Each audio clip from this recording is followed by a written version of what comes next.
Hello and welcome back to the worst Warmachine channel on the internet. I'm Dorian and this is another Dorian Weekly. Now, my content overlords and manipulators have once again voted on Patreon what they want me to talk about, and this one's a very timely one. You know, if they didn't ask me to talk about it right now, it'd probably be too late because it's all about Faye's announcement.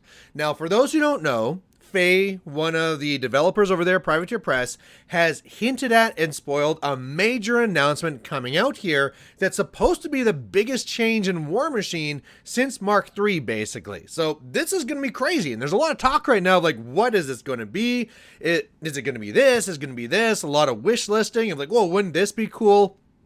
And this video could be about that, right? This video could be about wish listing and saying all the things I think would be cool, but I thought a better way of actually doing this was to actually pre-grade whatever this announcement is actually going to be. And the way that we're going to be doing this is actually covering the top 5 problems in Warmachine right now. Because obviously, for this announcement, for this big a change to be a good change, it should be affecting and mitigating some of these large problems that we're dealing with right now. So we can basically take this video, look back once they've actually done the announcement and be like, okay, where'd you fall on this? If you didn't fall on the list at all, that maybe wasn't the best one. But if you're on here, okay, fantastic. So, you know, Faye, if you're watching this, maybe hopefully you saw this in time and maybe there's some of these things on there. And if not, hey, you can always sneak it in there and have that bigger impact. So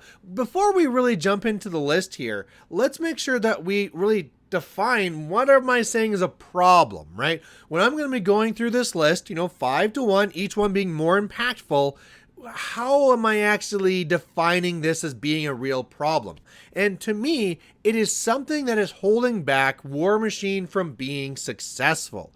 So sure, it'd be nice to be working on just tournament play or the rules in the game or something like that. But to me, I need this game to be successful. I need Privateer Press to sell models, make money, get bigger. I need communities to grow and blossom, and I need this game to be successful. So all these things on this list, as I went through here, I was thinking in my mind, what's going to be making it the most successful and what's really the level to it? As I went up, what would be being more impactful and more and more and more and that type of thing. So that's why I'm saying that really, if this announcement isn't on this list, it is probably not that big of an impact and maybe shouldn't have been hyped so much, and hopefully it's going to be as high on this list as possible. So let's start off with number 5, which is going to be fixing singular trouble models. So right now, there's some problematic models in the game. It's nothing that's like super bad,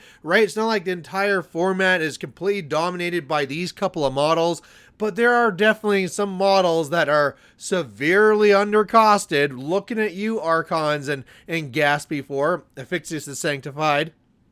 And they are warping the meta. I mean, not so much that like everything's that, but I mean, that's why things like Strange Bedfellows is such a problem, is stuff like, hey, you know, Gaspy 4 is crazy powerful and in no way, in no world should ever be just 14 points. So if this announcement was looking at like, okay, we're going to be fixing Gaspy 4, boom, there you go. It'd be impactful, but more so to the competitive side of the game. And the other problem here too is that as soon as you fix that, the next thing is going to come in, right? Whenever you fix the worst, there's always a next worst. And even if they did a couple, right? If they said, okay, we're fixing Gaspy 4 and the Death Archon, and we're also going to be fixing whatever, then they have this little short list of problem models. It'll be a thumbs up, right? I'm not saying that by doing just this, I'm going to be like poo-pooing on them. No, this is number 5 on the list. This is a good thing. It just is not the most impactful thing. So this is something that a lot of people have been talking about. Oh, maybe they'll fix this model. Maybe they'll do this. Maybe they'll do that. For singular models, though, and you have to all realize that's small impact. On, first of all, the whole thing I just talked about, where like the worst becomes the next worst, but also the fact that when we're looking at experienced gamers, casual gamers, new gamers, who is this really changing and who is this really having an impact on, right? So that's something to really keep in mind. So that's number 5. Number 4, an overall rebalancing of the game. And this would be obviously a lot more work, but would obviously be a lot more impactful. I mean, look around me. Look around at your own shelves. There's models all over. This game has a lot of models in them, and some people say that itself is its own problem, right? You should be dealing with the model bloat and blah, blah, blah. But trust me, taking models away from new players doesn't make them happy. Taking models away from casual players doesn't make them happy. It's a lot better to try and find a way to balance them. And so if you were to look across every single model in the game and be just basically like, okay, is this currently very powerful? If so, up a point. Is it not very powerful? You just don't even see this? Down a point.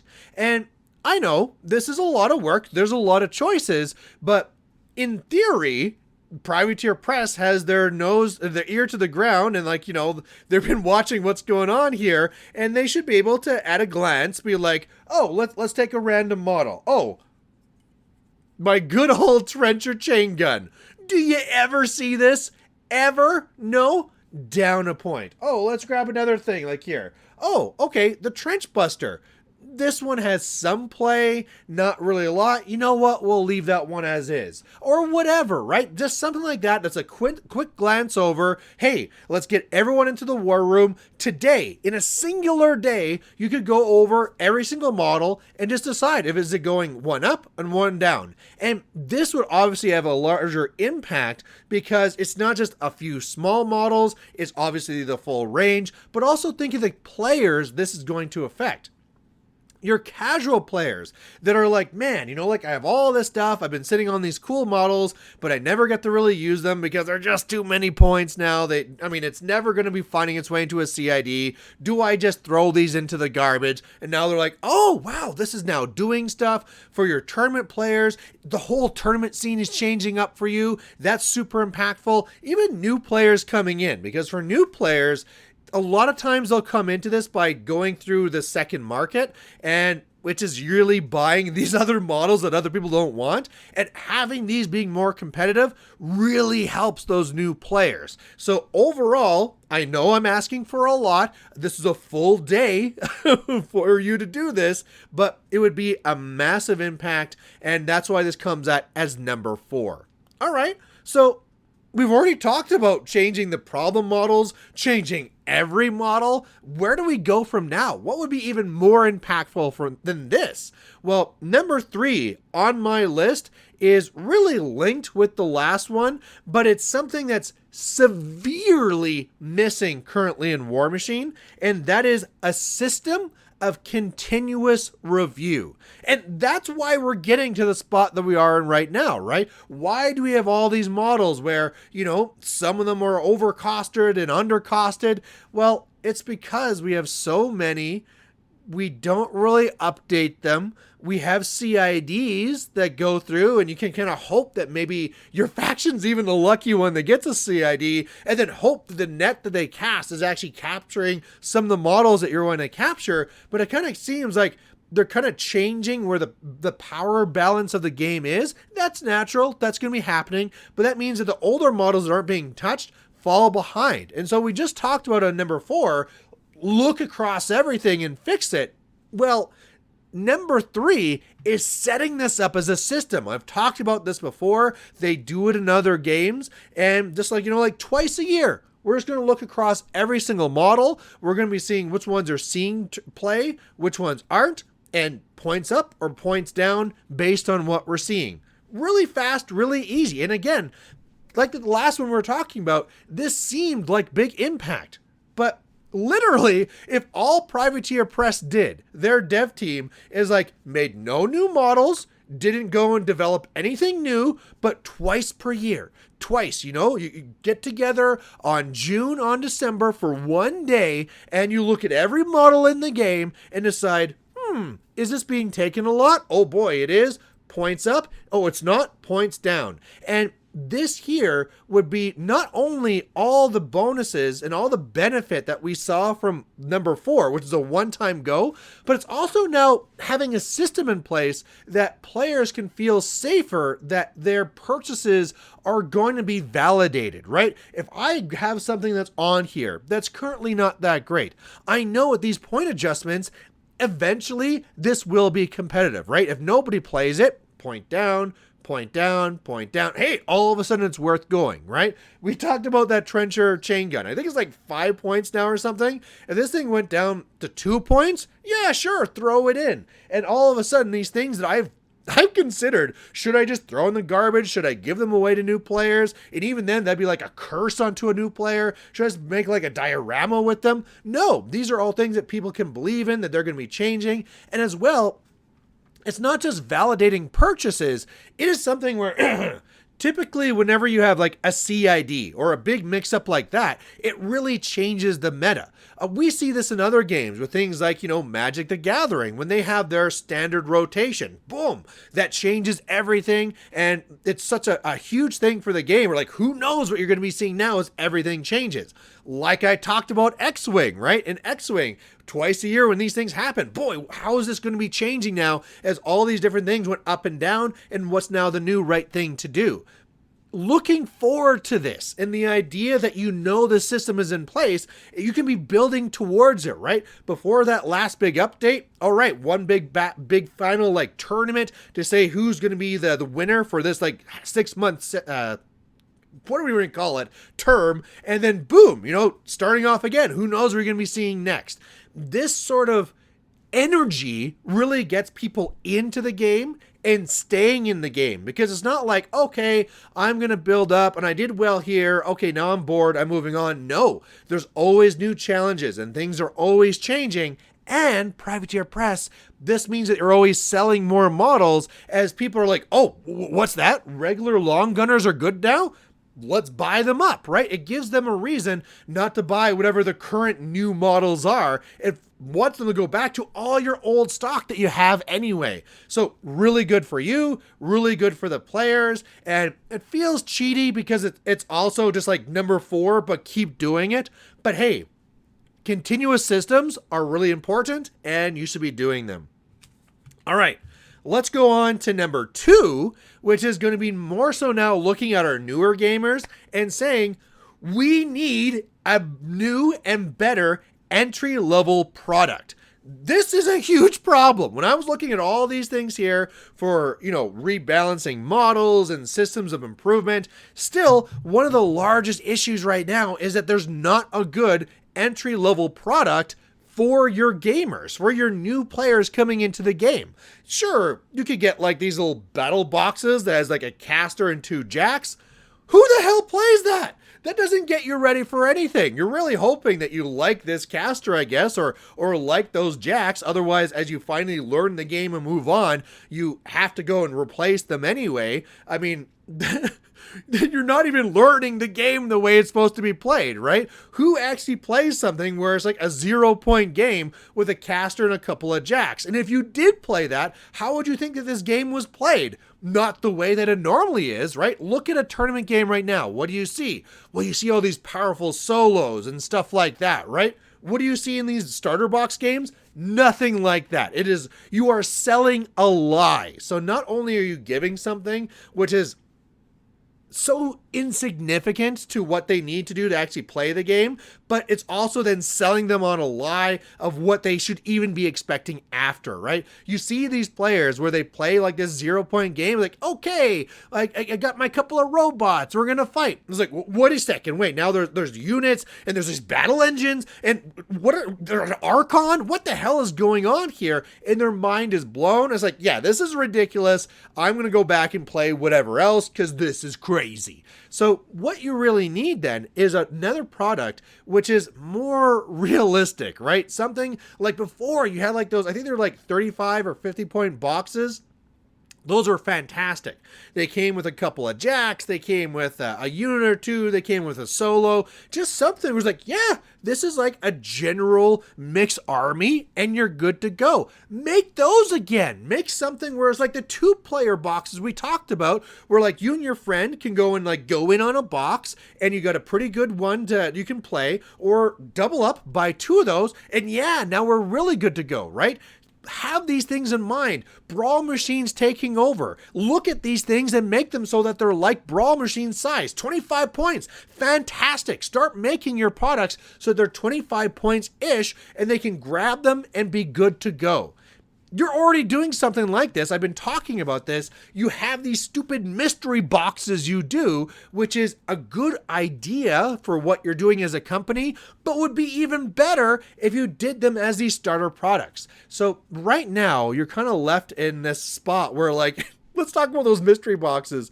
If a new player, because sometimes people are like, hey, you want to get into the game? Get a mystery box. What did I get? Well, I didn't want convergence. Yeah, this game's stupid. Whatever.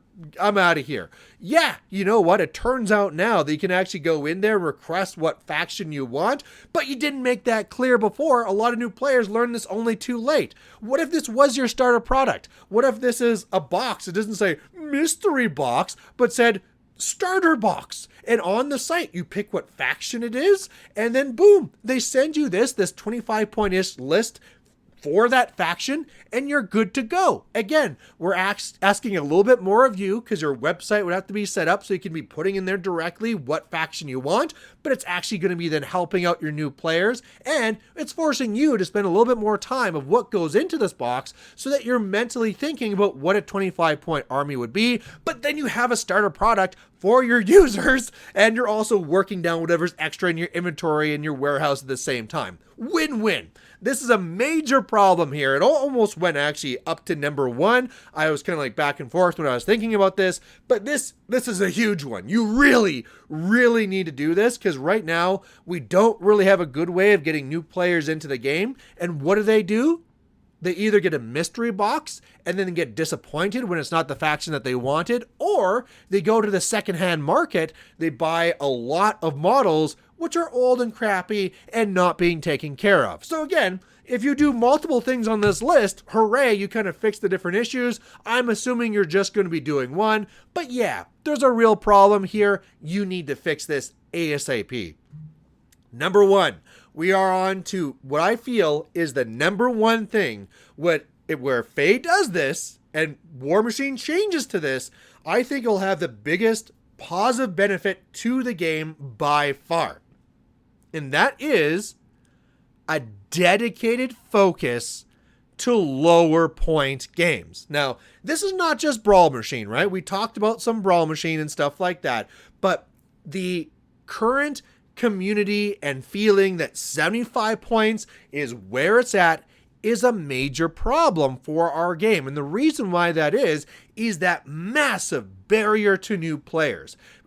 We already talked about where there's not a starter set that gets them into the game, but if you look at a 75-point game where you need to come in, have all these models, and be able to have 2 of those lists, so you can actually go in with a pairing and understand all these things that's going on, it is a momentous task that, of course, new players are going to struggle with. However, if we started to normalize the idea that, look, 75 is not the only number. There's other numbers out there. There's also 50. There's also 25. There's also whatever number you want to roll some dice. You know, like I'm just going to roll 2 D20s right now. Yeah, my next game here is apparently going to be 36 points. Why not, right? This is one of the things where in other games, they have 40K sees this a lot, right? When I was playing 40K or fantasy, some games were higher points, some of them were lower, and if it was something for newer players, it was lower. But again, almost like the benefit you got from the constant system of point updates where it keeps on refreshing the meta. If you're playing first a 75-point tournament and then you go over to a 65, a 50, 49, whatever point tournament, those metas are going to be drastically different. here's another thing for you, Privateer Press. If we took away this whole mentality that the community believes that the game is developed to be balanced around 75, well, all of a sudden when we start going and saying that, hey, look, some casters are better at different point sizes. Sturgis, I love the guy.